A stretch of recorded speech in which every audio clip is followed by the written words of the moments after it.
Me llamo Esther.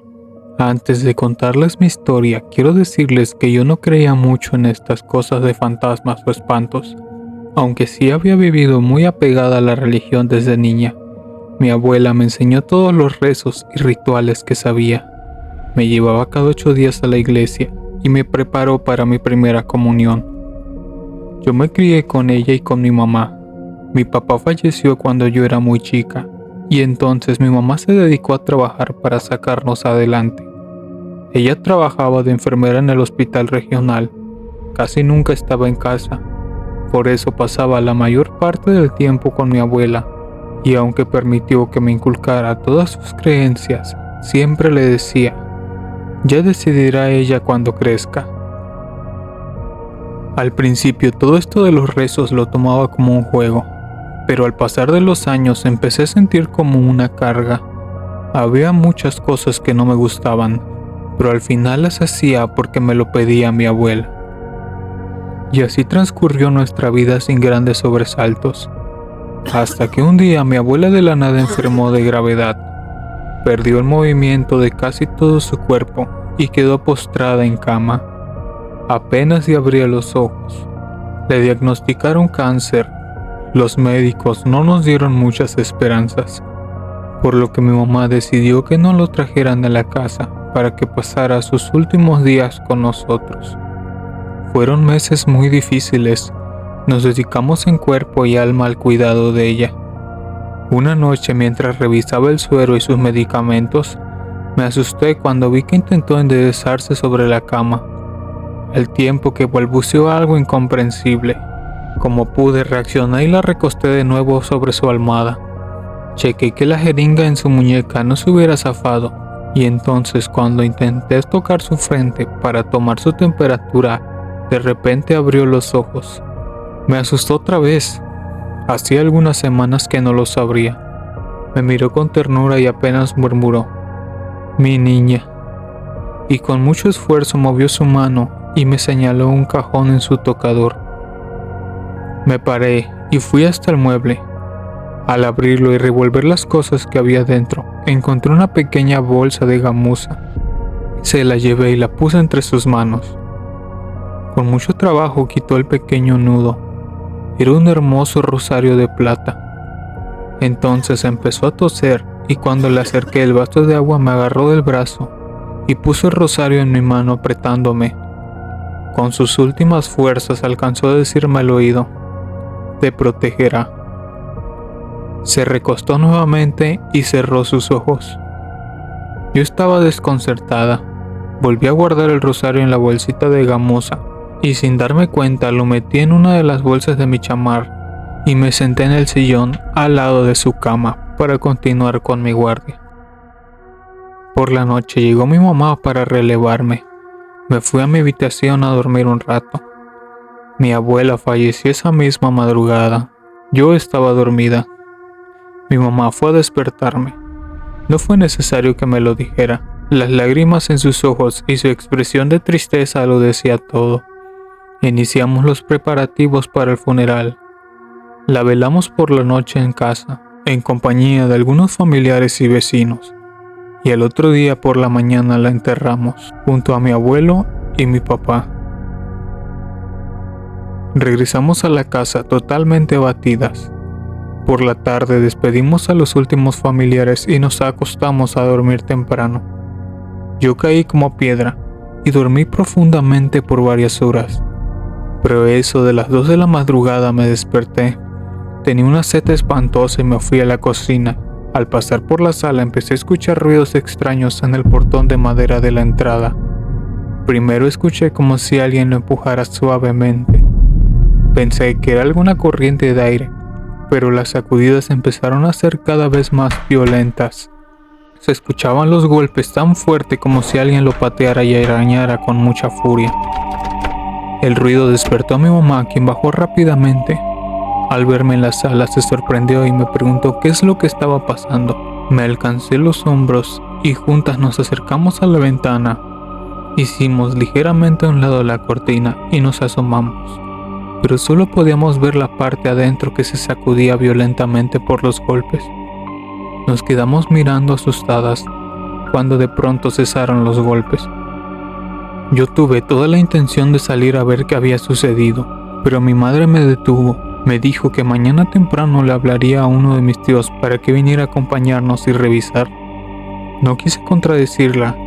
Yo en verdad quería salir para ver qué había pasado, pero habían sido días muy duros para ambas, así que le hice caso y me regresé a mi cuarto. Al otro día, mientras desayunábamos, escuchábamos el timbre de la sala. Salimos al patio y nos acercamos temerosas al portón. Mi mamá gritó preguntando quién era. La voz de mi tío Carlos nos tranquilizó. Yo quité los seguros y salimos. Él ya estaba revisando los golpes. La madera estaba muy mayugada y aparecían como rasguños a lo largo de todo el portón. Mi tío siguió revisándola otro rato. Después nos metimos todos a terminar nuestro desayuno.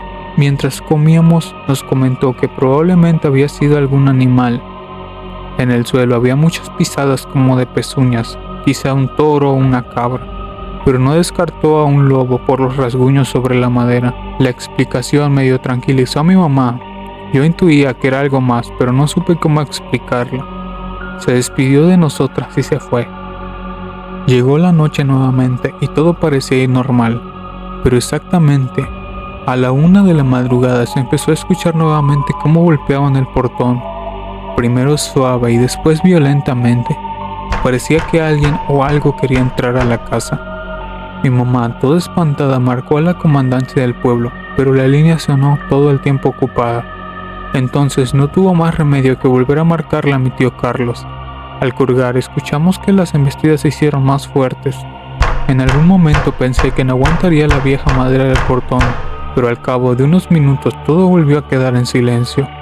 Mi tío vivía hasta el otro extremo del pueblo y llegó después de media hora con uno de mis primos. Le marcaron a mi mamá cuando ya estaban afuera. Entonces salimos. Como traían sus lámparas, ya estaban revisando la puerta. En la parte de abajo ya se habían roto varias tablas. Mi tío nos comentó que un poco más y se hubiera abierto un boquete o incluso pudo haber caído una parte del portón.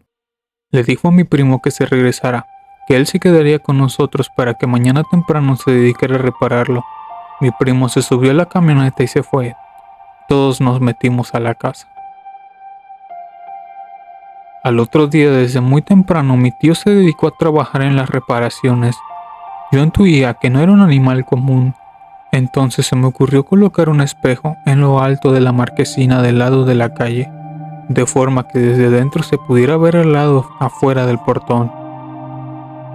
Por la tarde se despidió mi tío y nos comentó que ya había hablado con unos amigos de la comandancia para que se dieran unas vueltas por las noches y así estuviéramos más tranquilas.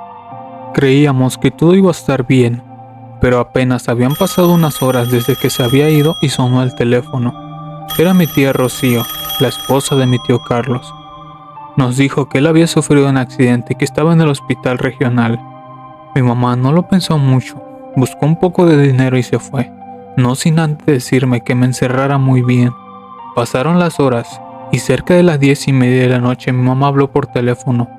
Me dijo que mi tío estaba bien, que al parecer solo se había lastimado una pierna, que no era fractura y que mejoraría pronto y que ya solo estaba esperando a que uno de mis primos se desocupara para que lo trajeran. Me volvió a pedir que por nada del mundo saliera de la casa. Colgué algo temerosa y me fui al patio para ponerle los seguros al portón.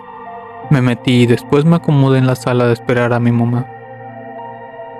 Me quedé dormida, no sé cuánto tiempo. Entre sueños escuché los azotes del portón otra vez. Me paré asustada y corrí a la ventana a asomarme. Parecía que esta vez sí se caería.